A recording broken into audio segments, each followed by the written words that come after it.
Halo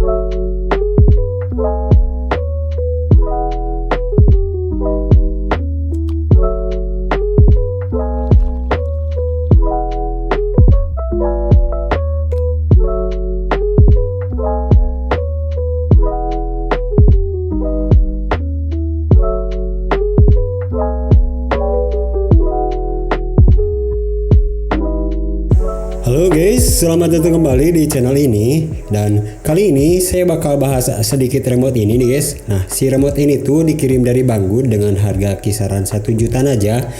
Ini remote-nya tuh udah multi protokol, jadi bisa binding ke banyak receiver ataupun drone ya.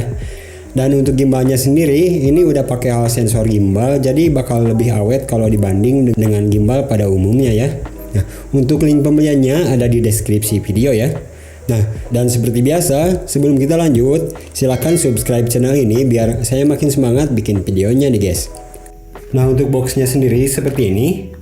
Dan di depannya tuh cuman ada tulisan ini doang nih, T-Lite Small But Control Ours. Ini cuman ada manual, terus ada stiker. Dan juga di sini kita dikasih converter nih guys. Converter buat modul ya, eksternal modul. Nanti bisa dipasang mini crossfire. Nah, ini nanti dicolokin ke belakang remote-nya. Lalu ada remote-nya itu sendiri di sini.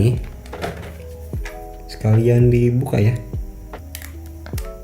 Tuh satu. Lalu ini belakang. Lalu ini. Sip. Dan karena ini gimbalnya tuh gimbal atau hal sensor, jadi ini asli enakan banget guys. Si kepalanya ini bisa dibuka juga ya, bisa diganti sama warna yang lain yang kalian suka. Dan di sini ada tombol sistem nih guys. Ini ada tombol ke kanan ya, dan ini ada tombol power. Ini untuk trim pitch, ini trim pitch ke belakang, ini trim roll ya, yang trim roll ke sini, dan ini untuk trim throttle yang ini, dan ini untuk trim yaw kalau pakai mode 2 ya. Lalu di depannya ini ada untuk antena, dan di sini ada colokan tipe Type C. Ini buat ngecas baterai yang di sini, sekaligus buat nyolokin si kabel ini buat main simulator ya. Nah, jadi si remote ini tuh bisa langsung dipakai simulatoran nih guys. Nah, ini dia untuk kabelnya tipe Type C ke USB ya. Di sini ada tombol hitam nih guys. Nah, ini tuh buat trainer. Dan di sini ada micro SD nih guys. Nah, ini biar jelas ya. Nah, ini micro SD. Jadi nanti bisa dipasang suara, jadi di custom suaranya. Si remote ini pakai OpenTX ya guys untuk sistem operasinya. Lalu di sebelah belakang ini, nah di sini ada untuk baterai. Nah, untuk yang positif ada di sebelah sini. Itu aja mungkin untuk desainnya seperti itu. Oh ya, sampai lupa dikasih antena juga ya. Ini antenanya berapa dBi? 3 dBi paling oke. Ini untuk konektornya pakai SMA male, dan ini SMA female-nya. Dan di sini dikasih wadah buat baterai juga, baterai kosong ya. Ini bisa masuk 2 biji. So, mungkin itu aja untuk unboxingnya. Kita lanjut ke reviewnya nih guys. 75 years later. So, saya pakai remote ini tuh udah hampir 3 mingguan nih guys. Dan biasa saya pakai buat main drone sine whoop seperti ini, dan juga yang ini hampir sama aja sih. Ini sama-sama 3 inch. Feel yang saya rasain waktu nerbangin drone ini tuh untuk gimbal si remote-nya itu ini responsif banget nih guys. Jadi saya turunin rate yang ada di drone ini tuh 13-15% ya. Nah, kalau untuk drone yang ini drone buat freestyle, saya turunin di antara 11-12%. Soalnya si gimbal ini tuh responsif banget nih guys. Jadi gerak dikit pun ini kerasa banget movement-nya guys. Apalagi kalau jempolnya tuh sampai tremor, ya pasti kacau lah guys untuk FPV-nya ya. Oh ya, bedanya hal sensor gimbal dengan gimbal potensial tuh ada di umur dan juga movementnya ya guys. Kalau hal sensor gimbal kan smooth kayak gini nih guys. Jadi kayak nggak ada resisten atau ya nggak ada yang menghalangi ya pas gerak kayak gini tuh. Ini lancar banget. Dan selain itu si umurnya tuh ini lebih awet nih guys dibanding dengan gimbal yang Potensio ya. Nah, sedangkan kalau yang Potensio, gimbal yang ada di remote zaman dulu tuh di 2 tahun ke belakang, itu masih kerasa ada kayak hambatan gitu atau kayak ada resisten ya, kayak ada suara krek gitu. Dan si umurnya tuh lebih pendek dibanding dengan yang hal sensor gimbal seperti ini ya. Oh ya, perlu kalian ingat nih guys, remote ini tuh bukan buat kalian yang suka long range ya. Kalau menurut saya sih, remote ini tuh lebih cocok buat kalian nih yang suka main drone brush rakitan yang dipasang kamera EVP. Kalau di Indonesia sih biasanya disebut micin ya. Atau buat kalian yang suka drone micro brushless biar tenaganya lebih stabil.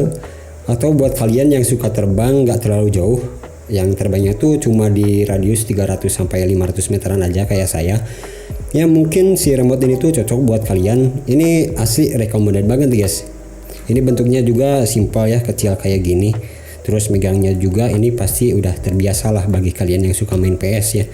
Tapi kalau kalian sukanya terbang yang jauh-jauh nih, kayaknya remote ini kurang cocok deh meskipun sudah dipasang modul Crossfire Nano ya. Ya kecuali si power buat remote-nya ini tuh dimodif pakai 2S nih guys, biar output si Crossfire-nya tuh bisa lebih dari 25 mW ya. Oh ya, power yang dipakai remote ini tuh cuma 1S aja ya guys. Nah kalau ngomongin 25 mW punyanya si Crossfire Nano, itu sama aja sih kayak 100 mW yang ada di internal modul remote ini guys. Cuma rasanya lebih safe aja gitu guys kalau pakai Crossfire Nano ya. Nah selain itu si remote ini kan udah multi protokol. Nah jadi bisa binding ke banyak receiver nih guys. Nah ngomongin soal multi protokol nih, jadi si remote ini tuh ada 2 pilihan. Ada yang pakai modul CC 2500 yang bisa binding ke FrSky, terus ada Futaba, terus ada Radio Link dan Sky aja. Lalu ada yang pakai modul JP 4-in-1 nih guys, dan saran saya sih langsung beli yang pakai modul JP 4-in-1 aja. Soalnya harganya tuh beda dikit, cuma beda 200 ribuan aja. Tapi kalian bisa binding ke lebih banyak receiver, misalkan kayak FlySky, terus ada Hubsan, terus ada FrSky, ada Futaba, ada DSM, terus ada DSMX, ada Walker Devo, bisa binding ke Bayang juga, kayak Don Isin ya yang kecil gitu. Dan masih banyak juga sih yang bisa dibinding pakai remote ini ya. Tapi nggak semuanya bisa dibinding pakai remote ini ya guys. Cuma rata-rata bisa lah. Oh ya, jumper yang saya pakai ini kan udah ada suaranya kayak gini. Nah, caranya tuh gampang banget. Oke. Sip. Nah, untuk caranya gampang banget. Nah, kalian tinggal masuk ke website FrSky ya. Tinggal masuk ke link download aja. Nanti linknya saya simpan di deskripsi video. Nah, bisa di download yang ini, yang atas ini, ataupun nah ini sekalian saya download ya. Ataupun di websitenya Jumper. Nanti di sini masuk download, klik aja download, lalu tinggal masuk sini, tinggal masuk ke SD card content, lalu download. Ini kan saya downloadnya tuh langsung dari websitenya FrSky yang OpenTX tuh. Nah nanti kalau udah beres di download, kalian tinggal ekstrak aja. Contoh filenya seperti ini nanti ada folder sound. Nah si folder sound ini semua sound ini di copy ke SD card. SD card-nya jangan lupa di format dulu. Nah habis itu tinggal dimasukin ke remote-nya nih guys, ke slot memory card yang ini ya. Itu aja sih, gampang banget caranya. Nah tapi kalau pengen kayak gini,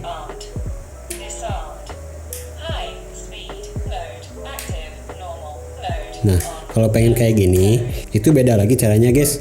Nanti saya buatin tutorialnya kalau kalian mau. So mungkin itu aja untuk video review dari jumper T-Lite ini guys. Untuk link pembeliannya biasa ada di deskripsi video ya. Sip, kalau kalian suka dengan video ini silahkan like dan subscribe. Dan sampai ketemu di video selanjutnya.